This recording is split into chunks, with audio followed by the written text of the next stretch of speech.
The Essence of Dhyana in Raja Yoga of Patanjali. This publication is adapted excerpts from Subchapter 2.1 Dhyana in Raja Yoga of Chapter 2 Meditation in Raja Yoga, Dhyana, Samadhi, and Samyama of my book Meditation in Raja Yoga, Buddhism and Neurophysiology. A practical guide, with conclusions about the essence of dhyana, and without most of reviews of different primary sources and Sanskrit dictionaries, which are given in this subchapter.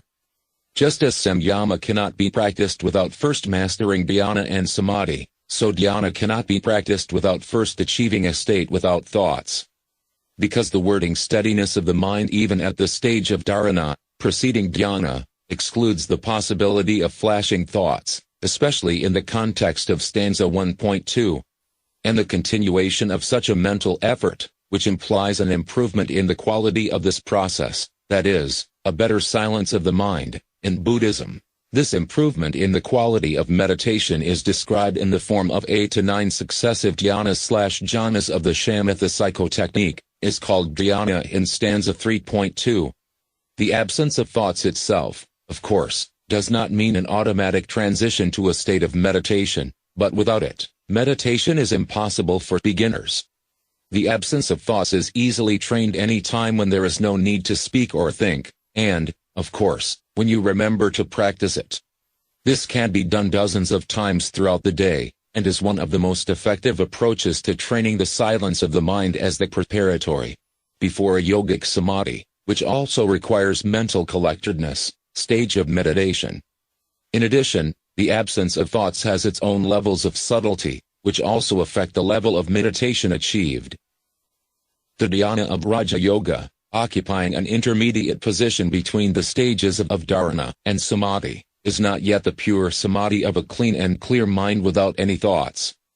In the practice of dhyana, they happen, slip, but only as hindrances, wedged in between periods of trainable absence of thoughts, and not at all as an obligatory or basic element of this psychotechnique. At the same time, it is recommended not to focus your attention on such random fleeting thoughts, remaining simply an uninvolved observer, as this is the most effective approach for gradually achieving an increasingly qualitative state of absence of thoughts. The difference between dhyana and subsequent samadhi also lies in the degree of control for maintaining these states. In dhyana, control is still relatively rough, in contrast to the effortless and natural retention of the state of samadhi. Comparative analysis of dhyana in Raja Yoga and Buddhism. It is interesting to draw parallels with Buddhism here. For example, the seventh step of the Noble Eightfold Path, right mindfulness, practically corresponds to Patanjali's dhyana. This seventh step is called in Sanskrit samyak smriti, or samasati in Pali, and is located after the sixth step of the right effort, which actually corresponds to the yogic dharana, and before the last step of the path called samyak samadhi, right samadhi, which coincides with the yogic samadhi both in essence, and in name, and even in the number of the stage, the eighth and last in both cases. A more detailed comparison of Patanjali's Eightfold Yoga with the Noble Eightfold Path of Buddhism will be given in Subchapter 2.5. And in Subchapter 2.4 it will be shown that, as in the case of the stages of the Noble Eightfold Path of Buddhism, Arya Ashtanga Marga in Sanskrit, Patanjali's Eightfold, Ashtanga, Yoga can be considered as consisting of 8 successive stages, and not disparate parts, one or another of which is isolated and allocated into a separate teaching. For example, in Hatha Yoga, details in the 6th chapter. It is possible that the meaning step for the Sanskrit word anga existed in antiquity, but was lost by the 19th century. Thoughts and dhyana are inevitable temporary obstacles on this stage of the path to samadhi, and not its essence or method.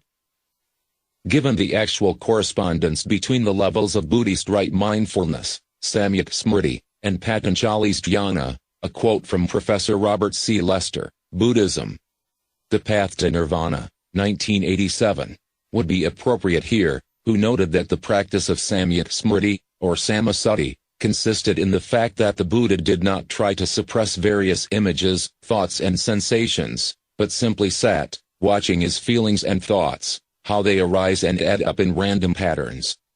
As a result, He consistently saw himself as an accumulation of physical and mental states, impermanent and interdependent on each other. In other words, the practice of smriti, actually corresponding to the stage of Patanjali's dhyana, by Buddha did not consist in active intense thinking in order to come to some conclusions as a result of brainstorming, but in observing random thoughts that spontaneously appear as intermittent disturbances of perception. And again, as in the case of samyamas and vipassana, a comparison of the related, see the last paragraph of the introduction section, practices of Raja Yoga and Buddhism allows us to better understand the essence and method of the individual steps of each of them. Jnana and mind. In Hindu Samkhya philosophy and yoga, thinking refers to the activity of manas, which is the most primitive cognitive instrument of human being. Manas, manamaya kosha, roughly corresponds to the mind in the Western conception. In various chapters of Bhagavad Gita, Krishna speaks dozens of times about the need to curb the mind and thoughts. However, most often the Sanskrit lexeme chitta is used there, roughly corresponding to the definitions of mirror of the mind, substance of the mind or state of consciousness. Sambong Rinpoche expressed the traditional Buddhist view on the need to control the mind. The purpose of meditation is to train the mind by controlling it and thus bringing it under command. Most of us are controlled by our mind or, to be exact, by a part of our fragmented and diluted mind. So, from the very beginning, our meditation must begin to control the mind by focusing its total attention on one point. When we have achieved perfection here, we can change our object of concentration and branch out with our meditative practices over a wider field. If you do not agree with this statement, try to take control of the mind right now and try to stop the flow of thoughts by holding the state of no thinking for as long as you can. For most people who have not practiced dhyana, siddhavritti nirodha, this time usually does not exceed 1 to 2 seconds. Unintentional thoughts are primarily an expression of hidden tendencies, which are due to wills and desires from the past. The state of the untrained mind can be compared to a ship in a storm on the high seas. Although the captain tries to keep the chosen direction of movement, waves and wind throw the ship from side to side, constantly knocking it off course. Similarly, when a beginner meditator tries to maintain a state of clear mental silence, unintentional thoughts invade weakened mind again and again, thereby knocking out of state of samadhi/shamatha meditation. The Yoga Sutras of Patanjali. If we turn to the sacred writings of Hinduism, then the most authoritative and most ancient text on yoga and meditation is precisely the Yoga Sutras of Patanjali. The following are selected quotations from this text on jnana and related concepts. 1.1. So, instruction in yoga. 1.2. Yoga is the curbing, nirodha, of disturbances, vritti, on the mirror of the mind, chitta. 1.12.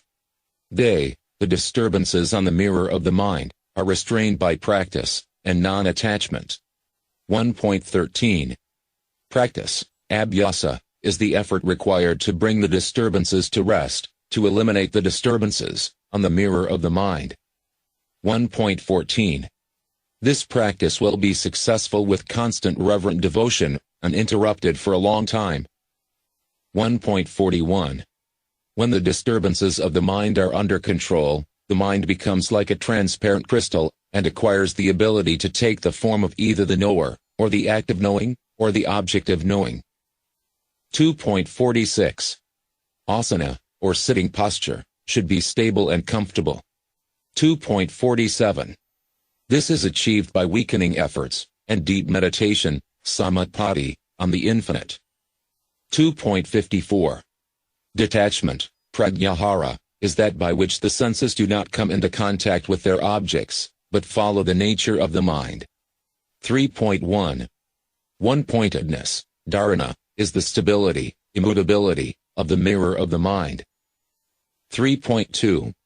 The continuation of this mental effort is meditation, dhyana. 3.3. The state that highlights only the object of meditation, and as if devoid of its own form, is samadhi. 3.4. The three together, dhyana, jnana and samadhi, constitute samyama. 3.5. After mastering this, that is samyama, comes prajna, the light of wisdom. From all that has been quoted, it is only clear that meditation is the next stage of a certain mental effort after achieving the steadfastness of the mind, that is, without thoughts and calmness. And one-pointedness of the mind, that is, the collectedness and absence of any of its distractions. At the same time, stanza 1.2 is the key one in Yoga Sutras and in all yoga before its transformation into postural acrobatics over the past half-century. It is chitta-vritti nirodha, or curbing the unrest of the mind, that is the essence of meditation in yoga, as well as such mental exercises, and psychotechniques as dhyana and shamatha of Tibetan Buddhism, jhana and samatha in Pali language of Theravada Buddhism, the state of Chan of Chinese Chan Buddhism, state of Zazen of Japanese Zen Buddhism, shamatha of the Dzogchen teaching of Nyingma school of Tibetan Buddhism, and other similar practices of self-development, in which the mind must be kept clean, without thoughts, and clear, collected, like mirror of a telescope. Due to the uncertainty, and great vagueness of the meanings of many key yoga lexemes, and the brevity and deficiency of wording of the concepts of Yoga Sutras, like the same of Brahma Sutras, its interpreters, both ancient and modern, can pull its meanings in any desired direction, choosing the necessary meanings of lexemes in the dictionaries that were previously altered and distorted by Western linguists, and then building complicated sophistical constructions to substantiate their point of view. I am Ukrainian, and I lived in various Hindu ashrams, and at Buddhist monasteries in India for more than 7 years, of which 5 of them never left India, and was probably the first in the sea to receive individual sannyasa diksha. On May 19, 2004 from the mahamandaleshwar, chairman, of the Hindu monastic line Juna akhara, once known as Datta akhara and Bhairavi akhara. During this time, in different parts of India, I was lucky enough to communicate with 5 miracle-working saints, 2 of whom were little known, and therefore relatively accessible for frequent communication. None of these miracle workers had anything to do with the monastic orders of India. You can learn more about real meditation practice in Raja Yoga and Buddhism, as well as the use of neuro headsets in meditation practice, from my book Meditation in Raja Yoga, Buddhism and Neurophysiology, a practical guide,